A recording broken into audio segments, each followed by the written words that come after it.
No Brasil, tivemos nos últimos anos surtos preocupantes de arboviroses, viroses transmitidas por carrapatos e mosquitos.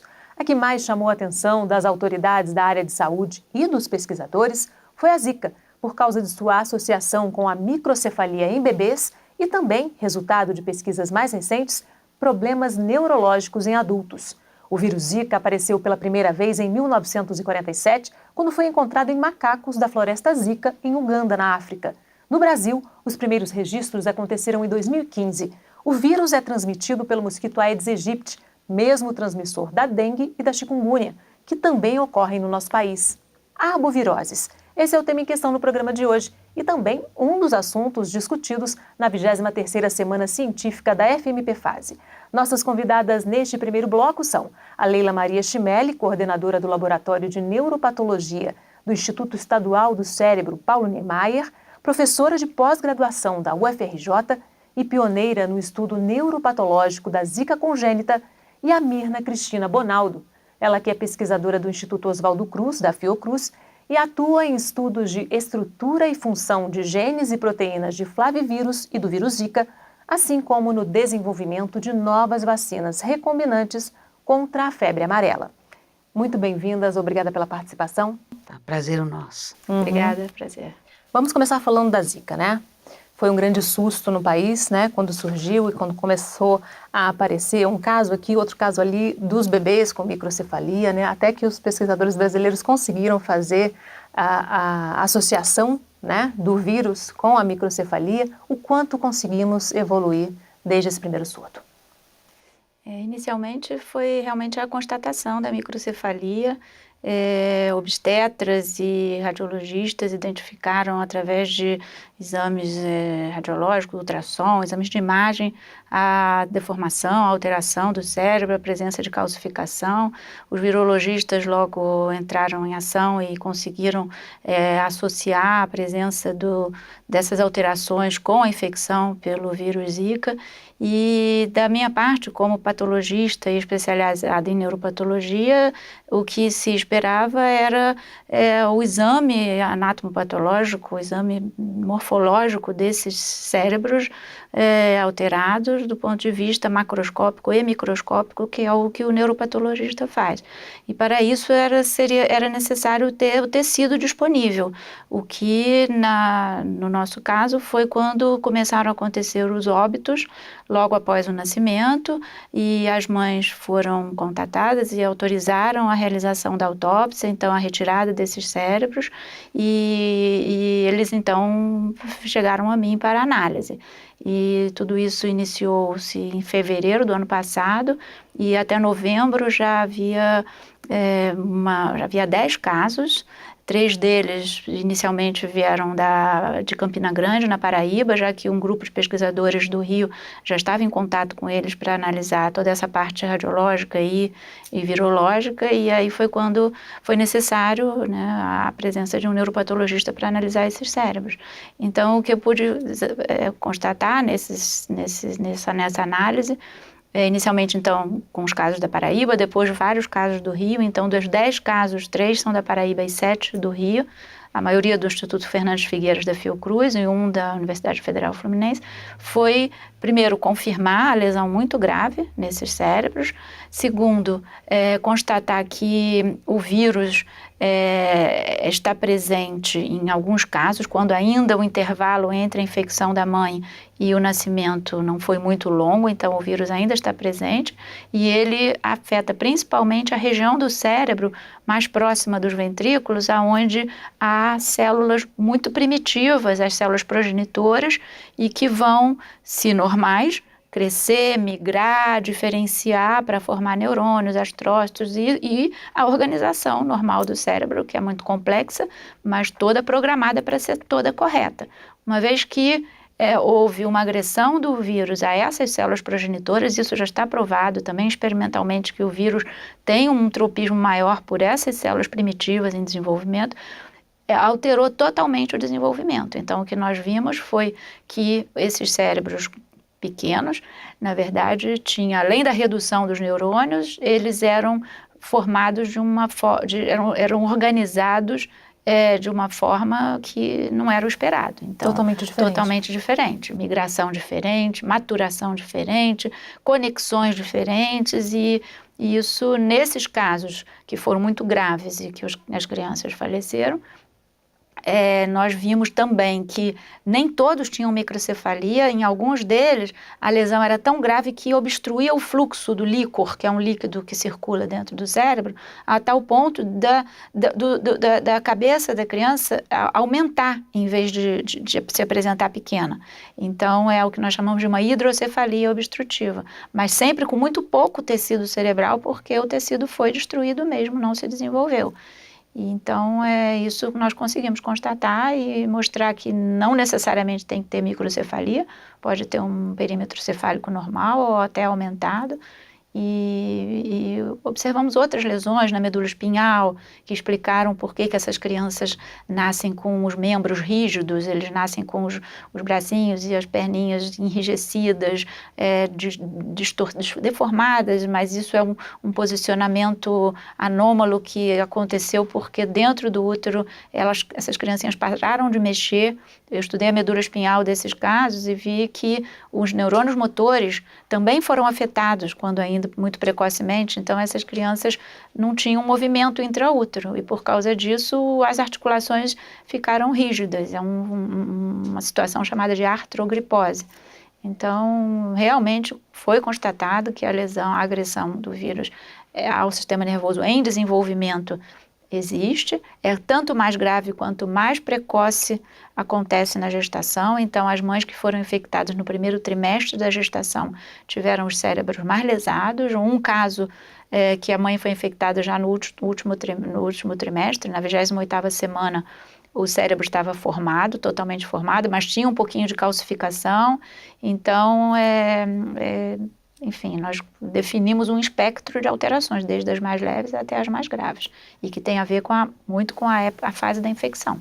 Isso foi um fato novo para a ciência, né? Sim. Nunca antes tinham conseguido fazer essa associação do vírus Zika com essas lesões no cérebro, né? Não, em desenvolvimento, o cérebro em desenvolvimento. Em geral, né, o vírus Zika, ou ele é assintomático ou ele provoca uma doença branda.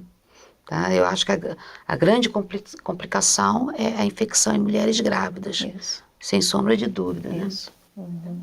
Agora, mesmo as crianças que nascem sem a microcefalia, sem aparente consequência, podem mais tarde desenvolver algum problema neurológico, né? Elas têm que ser monitoradas, Tem né? que ser monitorada. É possível, não quer dizer que isso vai acontecer. Mas, e por essa razão, se foi realmente confirmado por teste sorológico, PCR, durante a gestação, que ela teve a infecção pelo vírus Zika, mesmo que ela tenha nascido aparentemente sem nenhuma alteração, ela precisa ser monitorada. Mas pode ser que nada aconteça. Exames de imagem, se tudo estiver normal, não tiver calcificação, pode ser que nada aconteça. Mas é uma doença realmente nova, é uma apresentação nova e é necessário esse monitoramento. Uhum. Esse vírus já existe, já tinha sido identificado muito tempo atrás na África, né? Mas aqui no Brasil foi um surto muito grave, né? Por quê? Bem, na verdade foi no mundo, né? Esse vírus, ele tem um período de circulação silenciosa, que vai até os anos 60, e se sabe porque você consegue detectar soro com reação para Zika desse período. E também houve isolamento viral. Depois, ele começa, a primeira epidemia foi na Micronésia, mas que foi contida. Quase 2 anos depois, esse vírus se modifica, porque você consegue estudar o material genético dele desde a origem do surto da Micronésia, e aí você começa uma epidemia maior, que foi na Polinésia Francesa e numa série de arquipélagos ao redor da Polinésia Francesa. E a partir dali foi a origem desse vírus que invadiu o Brasil inicialmente, depois as Américas. Bem, por que teve essa epidemia tão forte? Porque ele é um vírus que foi emergente. Não é um vírus que as populações das Américas já tivessem entrado em contato. Então, a gente não tinha resposta contra esse vírus. Então ele teve um terreno fértil para infectar e proliferar, porque a população era não imune.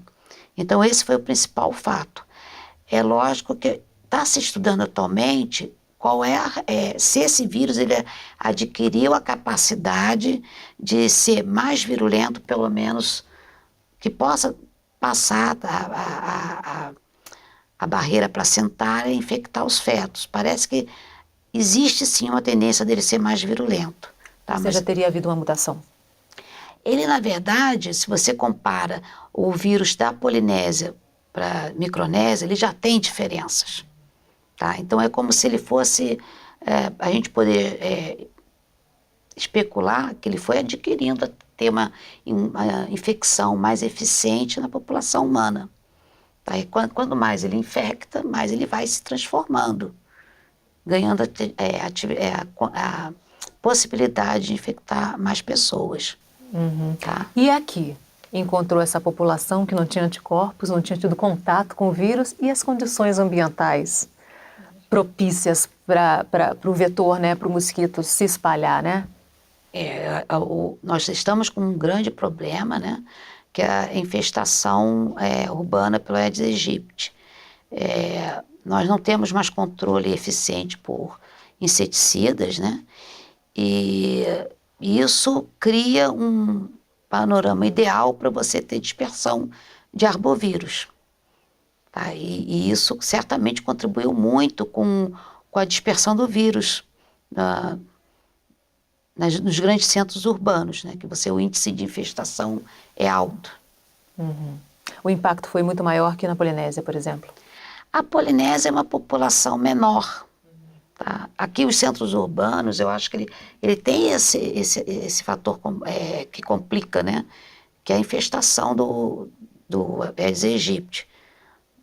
Tem uma colega minha que fala que o Aedes aegypti é um animal doméstico, que ele vive muito bem do lado do homem, né?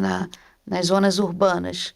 Então, a gente tem tudo para ter grandes epidemias se esses vírus entram nesses centros urbanos e se são transmitidos pelo Aedes aegypti. Temos o risco de novos surtos? Com certeza. De Zika, quer dizer, nós temos que observar, porque agora o que aconteceu? Se a gente considera, por exemplo, uma área que ele teve uma grande proliferação, infectou muitas pessoas, espera-se que a maior parte da população ela já esteja protegida.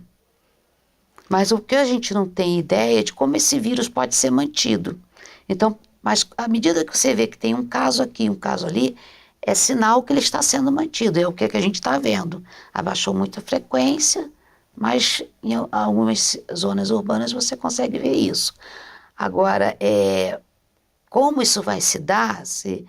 Daqui a 10 anos pode vir uma outra epidemia, ou 30, a gente não tem ideia, né? A gente está aprendendo muito com essas situações epidemiológicas atuais. Depende muito do clima também, né? Do ambiente e do clima, né? Exatamente. Tem outra coisa, os regimes de chuva, desflorestamento. O clima mais seco tende a reduzir? Sim, exatamente. Porque o mosquito, ele precisa de água para colocar os ovos eclodirem, né, e formarem outros mosquitos. Então, em estações que tem pouca água, a tendência é você diminuir o que a gente chama de índice de infestação, quer dizer, você tem menos mosquito. Uhum. Chegando o verão aí, temos o risco do aumento sempre dessas arboviroses, já começaram, né? as chuvas, né? Uhum. Leila, foi a partir da descoberta dos pesquisadores brasileiros que, voltando atrás, chegamos à conclusão também que lá na Polinésia também aconteceram casos de microcefalia, né? Sim. A grande questão, realmente, quando começou a acontecer esse surto de microcefalia, foi se Houve na Polinésia, uma vez que pelo menos não houve uma divulgação internacional tão grande como houve no Brasil. Então foram já contatados os pesquisadores de lá e muitos deles já realmente informaram que houve sim casos, alguns já estão publicados, já tive acesso a uma das referências mostrando que realmente houve casos de microcefalia. É possível que tenha havido também casos de bebês que nem chegaram a nascer, que tenha sido abortados espontaneamente antes pela malformação. O fato é que já está comprovado que houve sim, mas como ela falou, primeiro a população é menor, segundo não gerou essa preocupação internacional tão grande como a que aconteceu no Brasil. Ainda há muito para ser descoberto sobre a atuação desse vírus no nosso organismo, né? O que a gente já sabe? Como que ele atua? Como que ele chega no cérebro? Tudo indica que seja por via transplacentária, porque as placentas que foram examinadas, eu acompanhei as patologistas que examinaram as placentas, os outros órgãos, e as alterações placentárias, como inflamação das velocidades, destruição de vasos, vasculites, isso daí já foi comprovado. Então é possível que seja realmente por via hematogênica, através da placenta, e uma outra possibilidade, apesar de já se ter identificado o vírus no cérebro, que ele tem esse tropismo pelos neurônios, é que a lesão placentária possa ter causado também um prejuízo à vascularização do feto e, portanto, do cérebro, que em desenvolvimento precisa realmente ser muito bem vascularizado. Então, a gravidade, a intensidade dessa lesão é tão grande que se especula a possibilidade de que, além da infecção viral, haja também um componente que nós chamamos de vascular, isquêmico, por pouca vascularização, e que haja uma destruição, uma necrose tecidual também por pouca vascularização. Então, isso é uma possibilidade. Quem já teve Zika está imune? Sim. Ou ainda pode haver... porque a gente sabe de um tipo de vírus Zika, né? A gente não sabe quando a dengue chegou no primeiro surto. A princípio, o vírus Zika não é como a dengue, que você tem os diferentes sorotipos. Então, em geral, em flavivírus, quer dizer, o vírus Zika ele pertence a esse gênero flavivírus. As infecções de flavivírus produzem o que a gente chama de imunidade estéril, né? Quer dizer, você não vai se infectar com aquele tipo de vírus outra vez. Tá? Mas é lógico que isso tem que ser observado, né? Porque nós já, de certa maneira, nós tivemos muitas surpresas, né, acompanhando essa epidemia, e eu acho que a gente não pode se fechar, né? Na verdade, eu vejo que o campo teve uma grande revolução, porque a gente tinha uma série de ideias fechadas, né? Isso e aqui, você coloca tudo dentro daquela caixinha, né? E fomos surpreendidos. Então, acho que tem que ter um certo espírito investigativo e acompanhar. Ok. E você também pode acompanhar a Fase TV na internet. O endereço está aí na sua tela, youtube.com/fmpfase. Faça sua inscrição e receba os alertas dos novos episódios. Vamos fazer um rápido intervalo. No próximo bloco, a gente continua falando sobre as arboviroses. O Em Questão volta em instantes. Até já!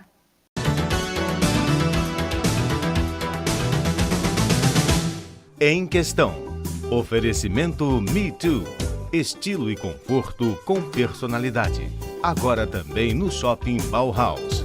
Em Questão. Oferecimento Me Too. Estilo e conforto com personalidade. Agora também no Shopping Bauhaus.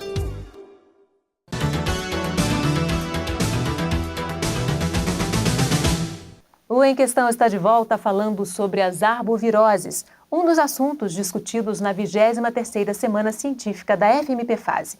Nossas convidadas neste segundo bloco são a Leila Maria Chimelli, coordenadora do Laboratório de Neuropatologia do Instituto Estadual do Cérebro Paulo Niemeyer, professora de pós-graduação da UFRJ e pioneira no estudo neuropatológico da Zika congênita, e a pesquisadora Ada Maria de Barcelos Alves, ela que é chefe do Laboratório de Biotecnologia e Fisiologia de Infecções Virais do Instituto Oswaldo Cruz, da Fiocruz, e trabalha no desenvolvimento de vacinas de DNA contra os vírus da dengue e zika, assim como estuda o papel de diferentes proteínas desses vírus no desenvolvimento das doenças e suas complicações.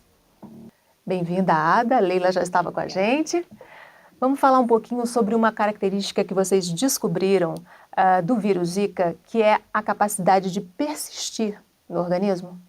Com essas infecções que aconteceram aqui no Brasil e alguns estudos também nos Estados Unidos, eles viram que o vírus pode ser transmitido pelo sêmen, pela transmissão sexual. Relação sexual. Já está comprovado isso. Isso já está comprovado. E também foi detectado o vírus na urina, em várias secreções, mas principalmente na urina de indivíduos infectados. E, a princípio, esse vírus persiste até há quase 6 meses, até mais. Já detectaram, a pessoa teve Zika, desenvolveu os sintomas, já não tinha mais os sintomas, mas ainda tinha vírus ali circulando, sendo liberado na urina. Mas ainda não se sabe se esse vírus que é liberado na urina tem uma capacidade de infectar na natureza outros indivíduos. Mas o vírus, então, persiste no organismo por um tempo maior do que se acreditava em relação a outros flavivírus, né? Como, por exemplo, o caso da dengue. Sobre isso, eu poderia acrescentar ainda mais uma informação a partir das autópsias dos bebezinhos que faleceram, que como a autópsia foi completa e foram estudados também os órgãos todos, fígado, rim, baço, enfim, no cérebro, a maioria dos bebês não tinham mais vírus, a não ser onde tinha mais sangue na circulação das meninges, mas isso é explicado porque o intervalo entre a infecção, que foi no início da gestação, e o nascimento, quando se passaram várias semanas, esse vírus já tinha desaparecido.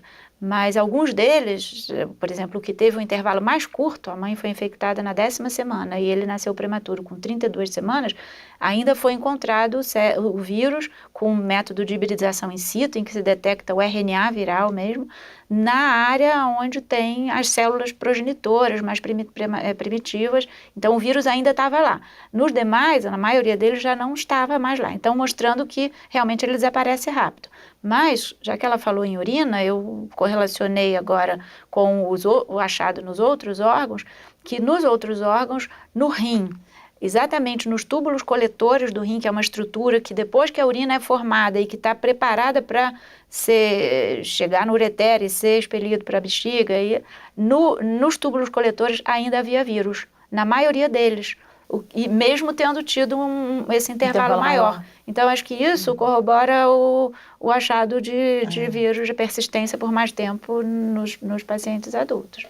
E isso faz com que a transfusão de sangue, por exemplo, ofereça o risco de que o paciente que receba o sangue possa ser contaminado.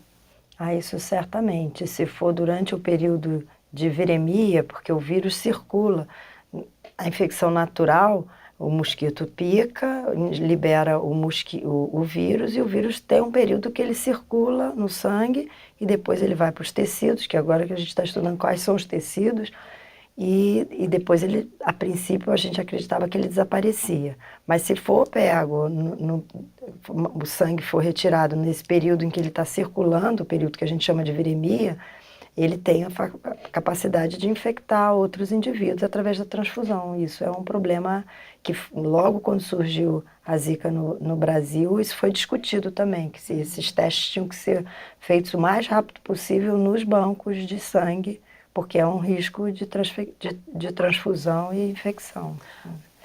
Ou seja, requer um cuidado especial nos bancos de sangue, né? E os testes, como é que estamos hoje para identificar? O período no início era um pouco mais longo, a gente já conseguiu reduzir esse tempo para detectar a presença do vírus? Esse é outra questão e um outro problema também, porque nos testes sorológicos, que é para ver presença de vírus e presença de anticorpos, existe uma reação cruzada entre principalmente o vírus da Zika e o vírus da dengue, porque eles são muito parecidos, são muito próximos. A doença é bem diferente, mas eles são muito próximos. Então, anticorpos contra a Zika reconhecem dengue e vice-versa. Então, os testes só baseados em anticorpos são muito difíceis. Os testes mais definitivos e que requer mais tempo e mais dinheiro são testes baseados, ainda hoje, estão sendo desenvolvidos vários kits e muito trabalho está sendo feito em cima disso. Mas os testes mais precisos são os testes que envolvem PCR, usando material genético, porque aí você identifica o material genético do vírus. E aí é possível separar o que é dengue e o que é Zika, por exemplo. Mas esses testes não são disponíveis em qualquer região do Brasil. O Brasil é uma região, um país enorme, então é mais um complicador. Mas muito estudo está sendo feito para desenvolver testes rápidos de sorologia e um pouco de PCR também, em que possa ser feito no campo, né? Coletar o sangue ali e detectar tem ou não o vírus. Mas isso ainda está muito estudos ainda. Uhum. E aí tem o risco das pessoas que são assintomáticas, né? Que contraíram o vírus, mas não apresentam sintomas, né? E muitas vezes nem sabem que tem isso. E se elas estiverem no período de viremia, elas podem estar transmitindo, tanto por via transfusão de sangue ou pelo mosquito. Daí o problema que a Mirna também colocou, a gente vive numa cidade como Rio de Janeiro, São Paulo, em vários centros, de uma grande aglomeração de pessoas e do mosquito. Então, o mosquito picar uma pessoa que está assintomática, mas que está com o vírus circulando, esse mosquito vai poder transmitir para uma outra pessoa e assim assim por diante. Então, os assintomáticos é um número maior do que os sintomáticos. Bem maior, né? Bem maior. E no caso da Zika, por exemplo, quando se começou a falar de Zika, as pessoas não estavam muito preocupadas, porque diziam, Zika seria uma dengue bem mais branda, né? E ninguém pensava que tivesse essas complicações com a parte das mulheres grávidas e a microcefalia, e também a parte que a gente agora tem visto mais de desenvolvimento de doenças autoimunes, no caso do Guillain-Barré em adultos, que até a doutora Leila pode falar um pouco mais. Vamos falar então dessas complicações em adultos? Sim. Foi também bastante divulgado. Eu conheço vários neurologistas que começaram a receber nos hospitais, nos seus consultórios, pacientes que tiveram Zika, com manifestações de Zika, e que depois apresentavam sintomas neurológicos relacionados com os nervos periféricos, com fraqueza, com às vezes dor ou não. A primeira coisa que se pensou é que isso pudesse ser um problema autoimune e a doença, né, mais conhecida relacionada com viroses e que depois altera o sistema nervoso periférico, principalmente, de uma forma, quer dizer, que já é o anticorpo que vai estar lesando e não o próprio vírus, é a doença de Guillain-Barré, que é uma doença que ataca a mielina, os anticorpos atacam a mielina dos nervos periféricos, desmieliniza, então eles vão ter paralisia, fraqueza, então são sintomas periféricos. Então a primeira e é bem grave, né? Pode chegar ao óbito, porque se paralisa, se afeta nervos que são responsáveis pela respiração, que são, né, responsáveis, os músculos se paralisam, o diafragma, os músculos intercostais, e a pessoa pode morrer de parada respiratória. Então é uma doença grave que tem que ser acompanhada rapidamente e de uma forma intensiva. E que já foi feita realmente a associação com o vírus da Zika. Então, é isso que eu vou comentar. Em princípio, achava-se que era só essa essa manifestação autoimune. Porém, o fato, talvez até correlacionando um pouco com os bebezinhos, em que já se viu que o vírus tem um tropismo, quer dizer, tem uma afinidade por infectar neurônios, no caso dos bebês neurônios imaturos, mas infectar neurônios também da medula espinhal, como eu comentei agora. Admite-se a possibilidade, parece que isso já foi provado em alguns casos publicados, que na verdade não seja um processo autoimune. O autoimune, a pessoa é infectada, melhora, daqui a algumas semanas tem a manifestação. É que seja realmente na fase aguda, que o vírus esteja atuando ou lesando os neurônios motores da medula espinhal mesmo, e essa paralisia, na verdade, não seja uma paralisia por um processo desmielinizante no nervo periférico, mas sim por ataque direto aos neurônios. E aí, nesse caso, seria uma mielite uma inflamação da medula espinhal causada diretamente pelo vírus. Isso também já foi cogitado e já parece que provado em alguns casos. Então, parece que existem as duas possibilidades, tanto um processo de atuação direto do vírus nos neurônios motores, causando a paralisia, como uma alteração autoimune, quer dizer, o paciente teve a zika e depois de algum tempo só que começou a ter manifestação neurológica. Isso que eu ia te perguntar. Alguns casos, ou muitos casos, apareceram depois de um certo tempo, né? Isso. As consequências neurológicas vieram depois de um período grande Quando até. isso acontece, muito mais provavelmente é a Guillain-Barré. Quando é na fase aguda de infecção ou muito próxima, mais provavelmente é uma mielite, causada por ação direta do vírus. Sobre o Guillain-Barré, aproveitando já que também vai ser falado de dengue, isso já é muito conhecido em dengue. Nos grandes surtos de dengue, né, que aconteceram desde a década de 80, uma manifestação neurológica bastante importante foi Guillain-Barré. E aí parece que na dengue realmente não existe um ataque direto ao neurônio, à medula espinhal. E todos os casos são realmente autoimunes e são Guillain-Barré mesmo. Não foi muito noticiado isso, né? Na época da dengue, a associação com Guillain-Barré. Guillain-Barré é uma síndrome que acontece com várias infecções virais. Isso. E até com vacinas, algumas vacinas. Então não é uma novidade existir Guillain-Barré.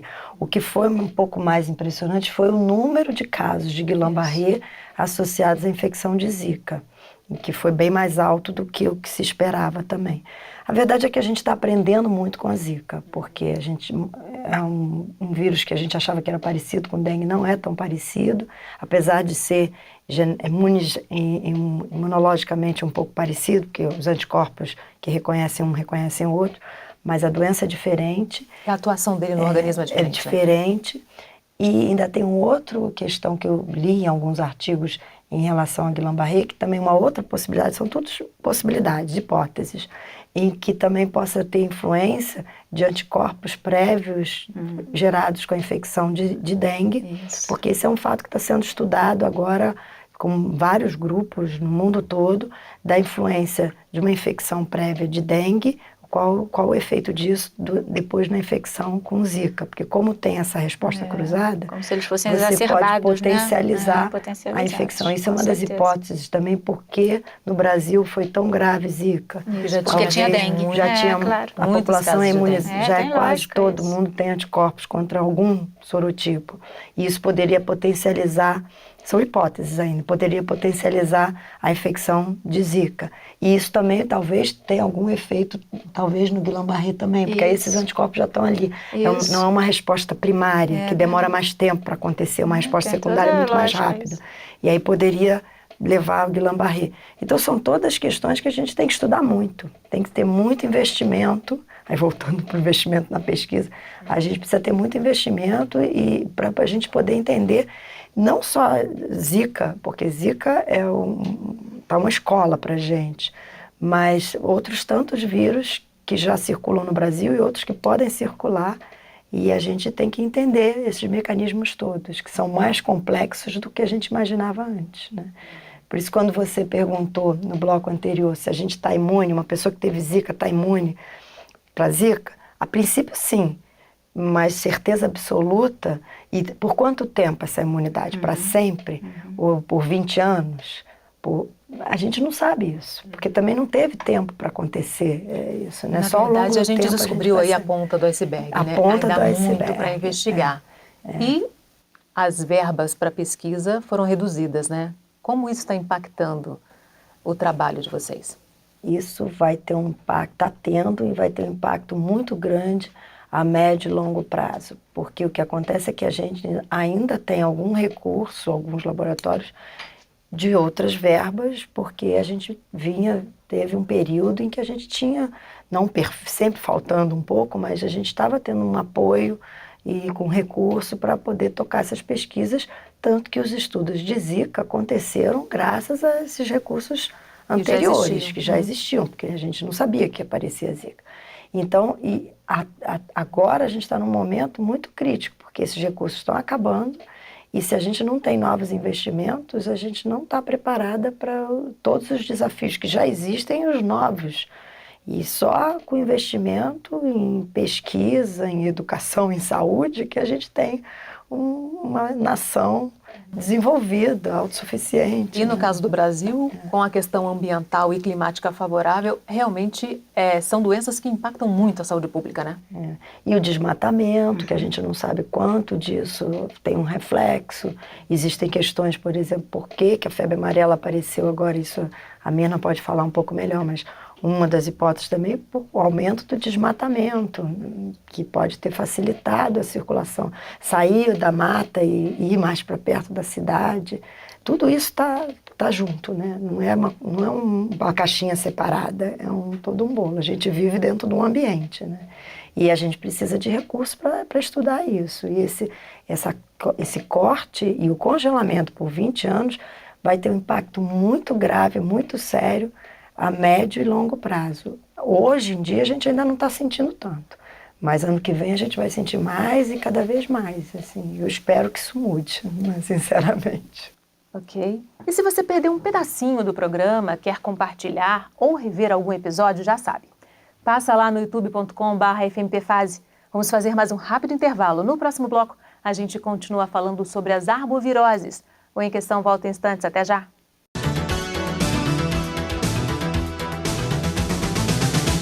Em Questão. Oferecimento Me Too.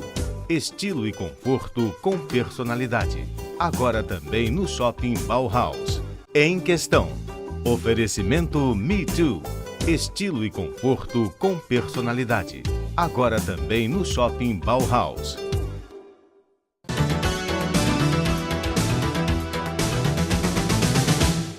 O Em Questão está de volta falando sobre as arboviroses, um dos assuntos discutidos na 23ª Semana Científica da FMPFase. Nossas convidadas neste terceiro bloco são a Mirna Cristina Bonaldo, ela que é pesquisadora do Instituto Oswaldo Cruz, da Fiocruz, e atua em estudos de estrutura e função de genes e proteínas de flavivírus e do vírus Zika, assim como no desenvolvimento de novas vacinas recombinantes contra a febre amarela, e a pesquisadora Ada Maria de Barcelos Alves, ela que é chefe do Laboratório de Biotecnologia e Fisiologia de Infecções Virais do Instituto Oswaldo Cruz, da Fiocruz, e trabalha no desenvolvimento de vacinas de DNA contra os vírus da dengue e zika, assim como estuda o papel de diferentes proteínas desses vírus no desenvolvimento das doenças e suas complicações. Mirna e Ada, vamos falar de vacinas agora, então? Mirna, em que estágio estamos do desenvolvimento de vacinas contra dengue e zika? Bom, contra a dengue, existe atualmente já no Brasil uma vacina sendo comercializada, que é a vacina produzida pela Sanofi Pasteur, que ela é baseada no vírus vacinal da febre amarela, em que eles trocaram, porque é outro vírus muito parecido com dengue, e eles trocaram os genes que codificam duas proteínas de febre amarela, as proteínas do envelope, da membrana, que estão na superfície do vírus, trocaram por as proteínas dos vírus de dengue, que são 4 vírus. Então, a vacina para dengue existe um consenso que tem que ser uma vacina para outros 4 vírus. Dengue 1, 2, 3 e 4. E essa que está aí no mercado, E essa, ela é para os 4? Ela é para os 4 vírus, porque a gente sabe que a dengue, existe um risco maior de você ter dengue mais grave numa segunda infecção, que o indivíduo se infecta com um sorotipo, a princípio ele estaria protegido contra aquele sorotipo, mas se ele se infectar contra o outro sorotipo, ele não só não está protegido, como ele tem mais chance de desenvolver uma doença mais grave. Né? A dengue hemorrágica, síndrome do choque. Então, existe esse consenso. E essa vacina, ela é tetravalente, mas, assim, alguns estudos que foram feitos preliminares, nos ensaios clínicos, essa vacina foi a mais estudada em termos de ensaios clínicos. Foi estudada na Ásia e na América Latina, em vários países, em mais de 10 países, pelo menos, com várias testadas desde criança a adulto. E eles viram que a proteção para dengue 2, por exemplo, não foi tão eficiente quanto eles esperavam. Mesmo assim, essa vacina foi colocada no mercado, mas para a utilização de crianças de 9 anos até 45, se não me engano. Então, ela não pega justamente as faixas de risco, que são crianças mais novas e os idosos. porque eles viram que com essas crianças ela não foi protetora e podia ter um risco de uma dengue mais grave. Ela é com vírus atenuado? Ela é o vírus atenuado, é a vacina da febre amarela, que é um vírus atenuado, só que aí eles trocaram, tiraram esses genes da febre amarela e botaram os vírus da dengue. E essa vacina que está no mercado. Existe... Não está disponível na rede pública, né? Não, ela é privada, não é barata, e ela precisa, para ser eficiente, os estudos mostraram que precisam ser 3 doses com intervalo de 6 meses cada uma. Então isso é um outro problema, porque o que acontece com as pessoas que estão no meio do caminho, tomaram uma dose, ainda não estão protegidas totalmente, se infectam com um sorotipo que ela não esteja totalmente protegida. Então são questões que só o tempo também vai dizer, mas não é a questão de vacina para dengue não está fechada, não está resolvido ainda. E tem uma outra vacina que está sendo feito também ensaio clínico aqui no Brasil, que é produzida pelo Butantan, que foi desenvolvida no NIH, nos Estados Unidos, e uma parceria, eles estão produzindo e estão testando aqui também. E esses dados ainda não estão disponíveis, tem a fase 1, um grupo menor, e eles ainda estão em fase de testes ainda, mas a princípio parece que ela funciona melhor em pessoas que já foram imunizadas contra a dengue, já tiveram uma dengue. Então ela seria um reforço, pelo menos um sorotipo. Então, essas são as vacinas que estão mais adiantadas. Mas a questão não está fechada, diferente do que algumas autoridades do Brasil acham, que dengue já está resolvido, não está resolvido. E uma outra questão é qual é a influência dessas vacinas, todas elas foram estudadas num contexto em que não existia zika, por exemplo. E como eu falei antes, existe essa resposta cruzada. Então, se a infecção de um tem a possibilidade que potencialize a doença causada pelo outro vírus, isso também pode acontecer com a vacina. Então, isso tudo tem que ser estudado, né? Então, os grupos agora estão estudando, é claro, a Sanofi Pasteur está pensando nisso, mas quando foi desenvolvido antes, isso não estava no contexto. Então, a questão dengue e vacina não está resolvida, não está fechada. Pode ser até que aumente a proteção, mas no fato ninguém sabe. Ninguém sabe. Você tem que fazer estudo na população. E a vacina contra o Zika? Bom, a vacina de Zika até que foi bastante rápido alguns estudos e tem algumas vacinas sendo testadas nos Estados Unidos em ensaios clínicos. Uma delas é vacina de DNA, que é a parte que eu trabalho, mas não é vacina desenvolvida pela gente. Tem algumas vacinas de vírus atenuados e até vírus inativados que estão sendo testadas lá nos Estados Unidos em ensaios clínicos. E tem vários estudos sendo feitos ainda dentro de laboratórios, porque para a vacina é um tempo muito curto. Para desenvolver, por exemplo, essa vacina da Sanofi, que agora está no mercado, já tem mais de 20 anos que foram feitos estudos com camundongos, com primatas, é um processo longo.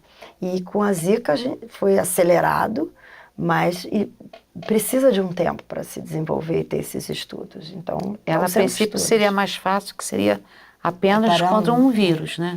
Mas até no último trabalho que eu vi apresentado num congresso do pessoal do Butantan, e que eu acho que eles estão corretos, eles já estão pensando que uma segunda geração dessas vacinas seria incluir a vacina contra a Zika também.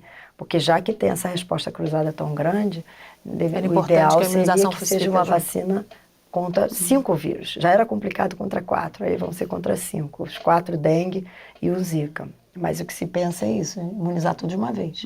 Que aí, se um influenciar o outro, a gente neutralizaria um pouco isso. Mirna, por que é importante desenvolver uma nova vacina contra a febre amarela? Bem, olha, a princípio, a vacina que está disponível, que é de vírus vivo atenuado, ela é uma vacina extremamente eficaz. Então, ela tem uma proteção alta, em torno, talvez, de quase 100%. O principal problema dela é que ela pode causar alguns eventos adversos. Principalmente em quem tem problema com o sistema imunológico, né? Mais fragilizado, né? Então, pode ser interessante, porque até agora que já foi testado, por exemplo, vírus morto, né? Inativado, que a gente chama. Ele não é tão eficaz quanto essa vacina de vírus atenuado. Mas pode ser interessante para alguns casos específicos, por exemplo, pessoas com mais de 70 anos de idade, pessoas com problemas de imunodeficiência. Então, Como é o eu caso de acho... pacientes em tratamento contra o câncer, né? Exatamente, porque... HIV positivo. Então, é muito razoável. Agora, realmente, o poder imunizante dessa vacina atual é muito grande. Tanto que ela controlou, né, se a gente pensar, colocar, sei lá, 70 anos atrás, ela controlou epidemias que aconteciam no Brasil, grandes epidemias, ela conseguiu controlar. E a gente teve um período de esquecimento sobre o que é febre amarela. Toda essa história volta agora a partir dos anos 2000, enquanto começa a ter surtos epidêmicos em Mato Grosso, em Minas Gerais, Rio Grande do Sul, e agora esse grande surto que aconteceu em Espírito Santo, Rio de Janeiro, Minas Gerais e São Paulo, mas principalmente concentrado em Minas Gerais e Espírito Santo. Essa medida da campanha de vacinação, aconteceu aqui no Rio de Janeiro, por exemplo, ela é eficiente? A gente está um pouquinho mais protegido? Ela tem que ser... as pessoas têm que aderir mais. Eu acho que houve um susto muito grande, né? Até mais ou menos junho, agora se fala que os surtos acabaram, mas não é bem assim. Tanto que a vacina está disponível. E a procura agora está baixa. Eu acho que até o momento das pessoas tentarem se vacinar. Tá? Elas devem ir para o posto de saúde e serem vacinadas, porque não foi uma cobertura ainda alta, ainda pode ter mais gente vacinada. Principalmente pessoas que vão se deslocar para regiões reconhecidamente que ocorreram esses surtos. Tá? Precisa criar realmente essa barreira, né? Exatamente. E você, quando você se desloca para esses lugares, que houve muita febre amarela, ou começa a ter essas epizootias, né, esses animais infectados com febre amarela, aí você tem que estar protegido. Para você não se infectar lá e se infectar, não infectar o pessoal de um lugar que não tenha febre amarela. Mirna, só para continuar a primeira... É só diferente a febre amarela, deveria ser mais fácil, né? Que acabou, mas diferente de Zika e um pouco de dengue também, existe uma vacina já testada há décadas, que é eficiente. Nenhuma vacina é 100%, mas essa tem uma boa cobertura. Então seria muito mais fácil de controlar do que um vírus que é novo no Brasil, que a gente não tem nada. E ao mesmo tempo a gente está vivendo esse problemão, porque é um problemão, né, a febre amarela. E por outro lado, a febre amarela mata muito mais, isso até quem desenvolve também tem os assintomáticos e que não aparecem, eles podem transmitir, mas eles não ficam doentes. Mas das pessoas que vêm a desenvolver e apresentam os casos mais típicos e graves, com todo aquele quadro de febre amarela, a taxa de mortalidade, né, é altíssima. É muito maior do que de dengue e de Zika, então nem se fala. Então é muito grave, por um lado. Por outro lado, tem uma vacina que funciona, que tem uma boa cobertura, né? Então, em que estágio está o desenvolvimento dessa vacina que você está trabalhando? Essa vacina é uma vacina, na verdade, ainda está em fase experimental. A ideia geral é como a Ada falou dos vírus da Sanofi, que a base é a febre amarela e que troca só uma parte para dengue. Na verdade, o que eu faço é usar o vírus da febre amarela vacinal, que a gente sabe que é atenuado, e eu coloco para genes no genoma viral para expressar proteínas que não são da febre amarela, né? Então a gente trabalhou bastante com CIV e HIV, né? Nós testamos, é um sistema muito duro, porque não tem praticamente nenhuma vacina exitosa até o momento. Houve uma certa proteção, mas não foi total. No momento, eu estou muito voltada para a febre amarela selvagem, né? Porque é uma emergência sanitária e, de uma certa maneira, nós fazemos parte de uma agência do Ministério da Saúde. Então, a gente tem que se colocar como pessoas que podem ajudar a entender o que está acontecendo, né? E auxiliar em medidas do Ministério, das Secretarias de Saúde. Tá? Então, esse projeto está caminhando, mas o de febre amarela selvagem, eu acho que nós estamos mais concentrados devido à emergência sanitária. A gente ainda tem a chikungunya, que a gente não falou, né? Há o risco de outras arboviroses estarem circulando ou passarem a circular no Brasil? Está circulando, a gente não tem... Bom, até tem relatos, né? Porque existe, por exemplo, o West Nile, que é o vírus do oeste do Nilo, que também é um outro flavivírus. Existe um vírus que agora as pessoas têm um pouco de medo o próximo que dizem que pode entrar no Brasil, que é o Oropuxo, né? Oropuxo, Maiaro. Maiaro circula mais na Amazônia e tal, de vez em quando tem alguns casos. Então, existem muitos vírus que ainda são transmitidos pelos mosquitos e que podem... Como a gente tem esse ambiente fértil, tem os mosquitos, né? Tem mosquitos, as pessoas, os climas. Então, existe sim um risco grande de infecção com outros vírus. E o mundo hoje em dia é diferente, é globalizado. Então, o indivíduo pode sair lá da Ásia, né? Infectado, chegar para as aqui pessoas, né? e trazer um outro vírus diferente. Né? Porque a pessoa pode estar infectada, aí o mosquito, vamos dizer que o Aedes aegypti seja vetor. Ele pica a pessoa e aí ele pega aquele sangue infectado. Então, foi provavelmente o que aconteceu com Zika, né? Aí vem para cá e encontra outras pessoas que não, elas estão, que a gente chama naive para aquele vírus, porque não tem imunidade para aquele vírus, porque nunca entrou em contato, e aí o vírus se espalha uma rapidez. Né? Houve alguma evolução na pesquisa de chikungunya? Sabemos um pouco mais? Temos alguma perspectiva de... Vacina não tem nem sendo feita nesse momento, não, né? Eu acho que tem. Está sendo desenvolvido assim também. Não é a minha área, eu não estou trabalhando com o chikungunya, mas a gente sabe porque são próximos, né? E o chikungunya é um vírus que também já circulou muito mais.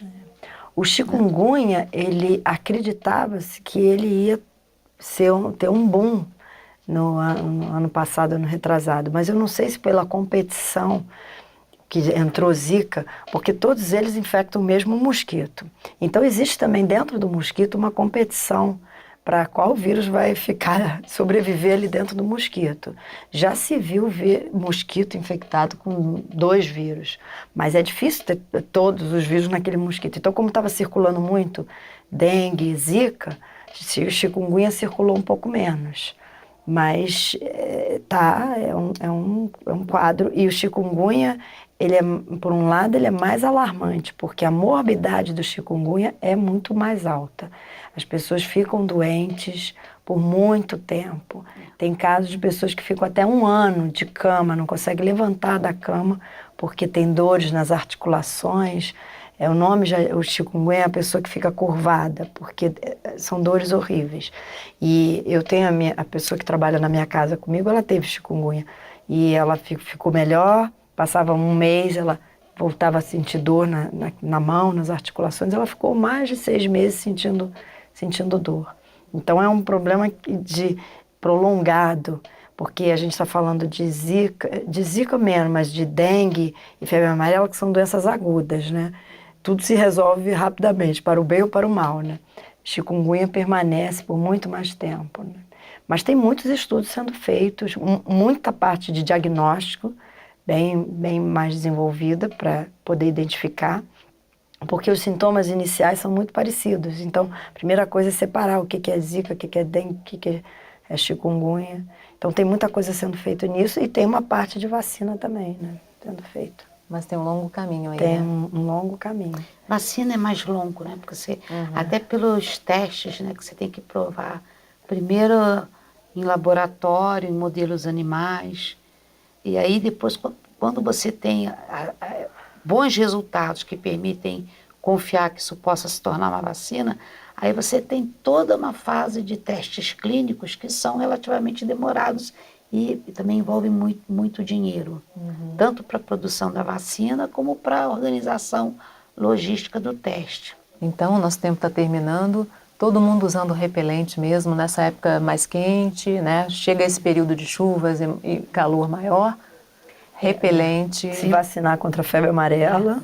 E outra coisa, lógico que repelente, principalmente em áreas de mato, né? de floresta, mas em casa eu acho que todo mundo tem que também combater a infestação pelo Aedes aegypti, cada um fazendo um pouco, isso pode impactar muito. Porque não ter água parada. Essas arboviroses ainda estão aí, né? E novos surtos podem surgir a qualquer momento. Com certeza. E não vale a pena apostar, né? Não. Com certeza.